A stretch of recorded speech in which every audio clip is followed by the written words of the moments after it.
নমস্কাৰ ছাৰ। নমস্কাৰ। ছাৰ আপোনাৰ শুভ নামটো? ৰাম গোপাল বিভাৰ, আপুনি ক'ৰ পৰা আহিছে?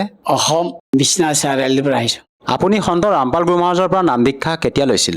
2019 ডিচেম্বৰ মাহত লৈছোঁ। আৰু বৰ্তমান আপুনি সন্ত ৰামপাল গুৰু মহাৰাজৰ পৰা নাম দীক্ষা লৈ যি ভক্তি সাধনা কৰি আছে, ইয়াৰ দ্বাৰা আপুনি কেনেধৰণৰ লাভ পাইছে? মই জগতগুৰু তত্ত্বদৰ্শী সদগুৰু ৰামপালৰ ওচৰত নোহোৱাৰ আগতেই মই টিভি চাই থাকোঁতে মই লাভ পালোঁ। মোৰ হাৰ্ট এটেক বেমাৰ আছিলে। মই বহি পেলাই টিভি চাই আছোঁ। টিভি চাই থাকোঁতে মোৰ মৃত্যু হৈ গ'ল। মৃত্যু হোৱাত মানে মইতো ক'বই নোৱাৰোঁ। যেতিয়া আমাৰ ভকত মায়ে মোৰ কাৰণে চুজি বনাই আছিলে, যেতিয়া আহি পেলাই মোক দেখিছে, তেতিয়া যে মই মানে চকীত বহি আছোঁ, মই নিজে ক'ব নোৱাৰোঁ। তাৰপিছত হালা গোলা হৈ গ'ল।